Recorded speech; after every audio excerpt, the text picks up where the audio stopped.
Hi, I'm Hobie Wan. This is Red Chair Reading. I'm reading. We are reading The Ghost at Skeleton Rock. It's a Hardy Boys book by Franklin W. Dixon. And let's get going. Chapter 8, Spanish Code. Frank and Joe were excited. Here was a definite clue that tied the Eastern City hold-up men to the Hugo dummy racket. I'd like to speak to you privately, Frank said to the police inspector, and bring the doll's eyes along, please. When they were alone in a rear office, Frank declared, "These doll's eyes prove the man you're holding and his gang are mixed up in the case Dad's working on." "And what about the boxes of variotricin in the briefcase?" Joe asked. I looked that word up, but I couldn't get any correct answer. I'll look it up again. Variotricin. Inspector Moon looked thoughtfully at both boys and said he would follow through on this angle in a few minutes. Then he held up the doll's eyes to the light. "No diamonds here," he announced. "These eyes are empty, but we will have plenty to hold Mr. Pineapple on." Maybe he'll change his mind later about talking. Inspector Moon asked the boys to wait while he tried to find out about the variotricin. He telephoned first to Watkins Pharmacy. The boys could hear both sides of the conversation. "That stuff's pretty new," Mr. Watkins told the inspector, "and very expensive. Far as I know, the lexo-drug people that make it won't be supplying it in quantity until they can lower the price." "Where is lexo-drug?" Mr. Watkins said the company had a plant in Hartsburg. "If you have a prescription, I could put in a special order." "No thanks," the inspector interrupted. Hartsburg was less than 100 miles from Bayport. Inspector Moon then placed a long-distance call to the company. "I'd like to speak to the plant manager," he told the switchboard girl. The switchboard girl.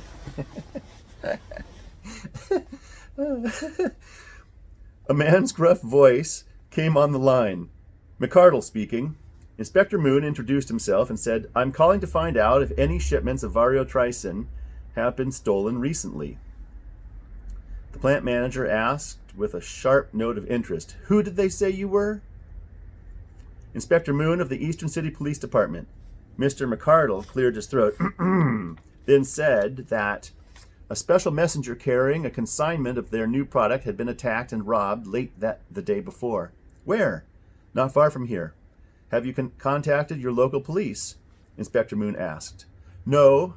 We just heard about the robbery, but I'll do so right away," McCardle replied. He asked why the inspector had called him and was told about the boxes in the briefcase. "Well, we hope that you find the thief," the manager said, and then said goodbye. Inspector Moon turned to the Hardys. "How about you fellows helping on this?" "We will," the young sleuths promised. Before leaving headquarters, Frank asked if he and his brother might borrow the doll's eyes for further examination. Inspector Moon readily agreed. The boys taxied back to the airport. Before the group took off for Bayport... There's stuff falling on my roof. Before the group took off for Bayport, Tony telephoned his father to tell what had happened. As he returned to the others, he said, "Lucky break. Dad says I can have the rest of the day off." On the flight deck, the Hardys brought Jack and Tony up to date on the developments in the mystery. "Things certainly worked fast," Jack remarked. "Yes, and thanks a lot for your help," Joe said as they landed at Bayport. Frank echoed his words. The pilot grinned. "Any time, fellows." As the boys drove off, Joe suggested that they stop at Mr. Hanade's puppet repair shop to see if he could tell them anything about the glass eyes and to return his instruction sheet, which they had copied. A few minutes later, the trio pulled up outside Mr. Hanade's shop. The pleasant Japanese proprietor greeted the Hardys and Tony politely. "You learned something from an instruction sheet for Hugo Dummy?" he asked as Joe thanked him for lending it to them. "Not yet, but we have something to show you," Joe replied. He took out the glass eyes. "Ever seen any like these before?" Hanade studied them curiously. "Very old," he murmured. "Nowadays, manufacturers do not make doll's eyes like this. Too expensive to make out of colored glass. Besides, glass breaks too easily." He explained that eyes for modern dolls are normally made of plastic with a metal rod running through them. The rod is usually hinged with a small counterweight to make the eyes open and close. Frank murmured to Joe, with a rod running through them, there wouldn't be much room inside for hiding anything. Joe nodded and said aloud, if they're plastic, they're probably solid instead of hollow. That is correct, said Mr. Hanade.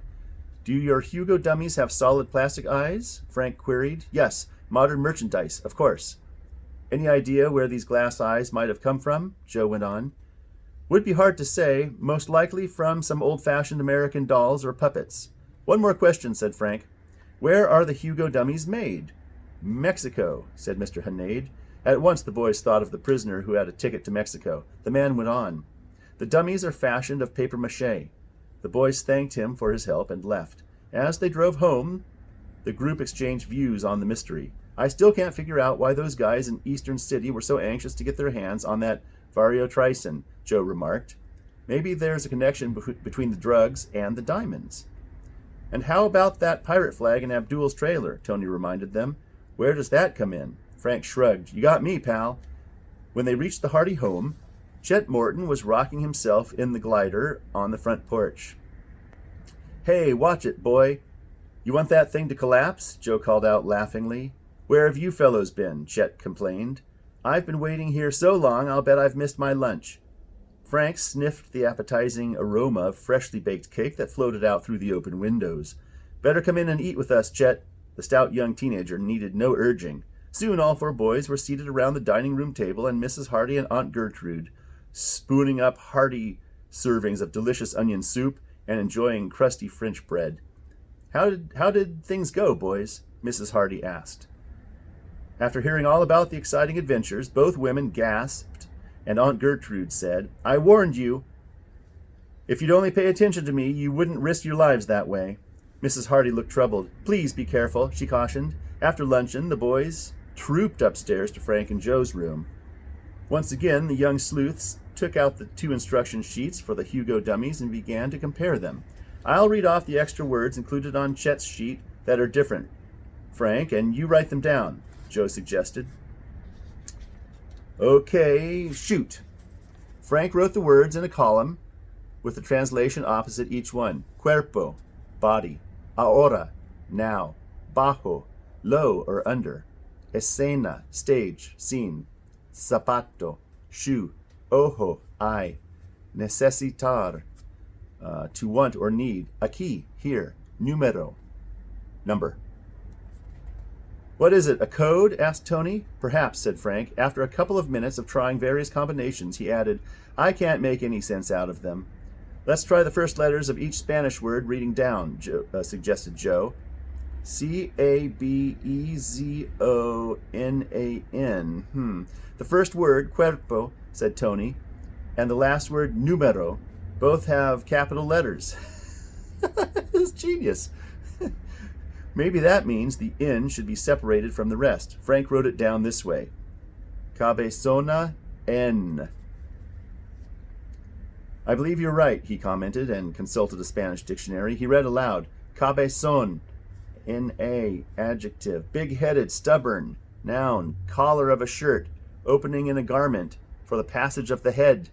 Noseband, for horse. Horses.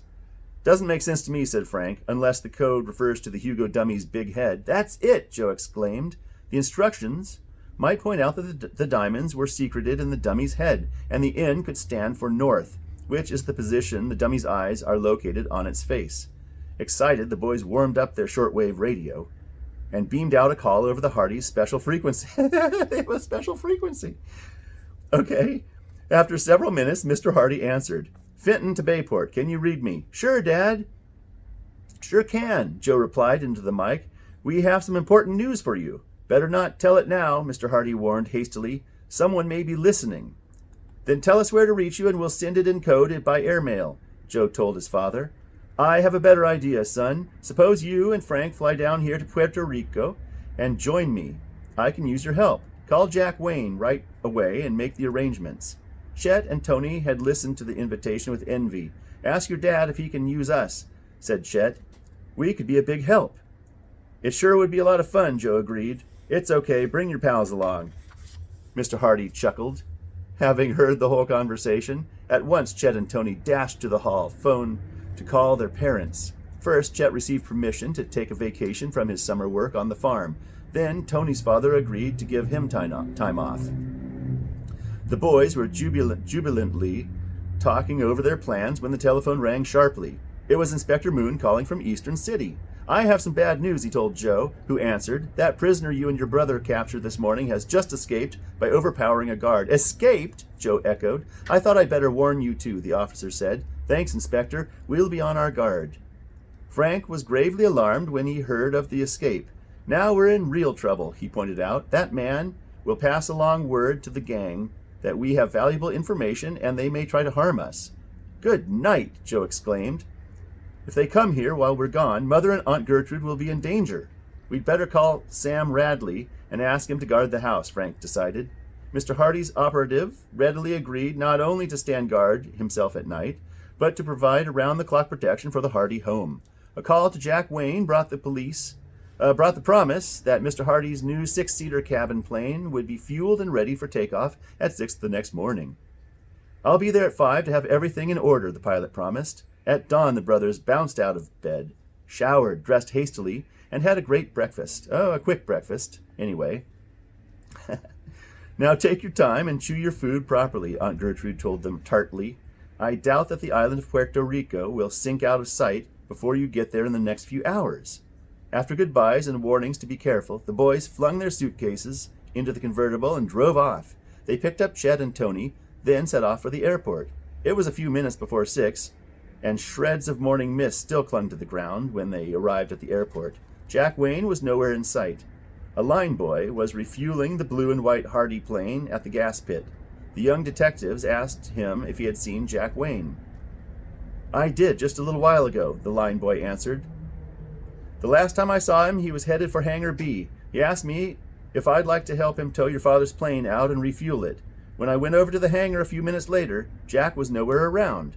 So I just went ahead and towed the plane out on my own." The boys waited anxiously, but 20 minutes later, their pilot still had not arrived. Frank's face clouded with worry. "I'm afraid that something has happened to Jack. He'd never be this late without letting me know."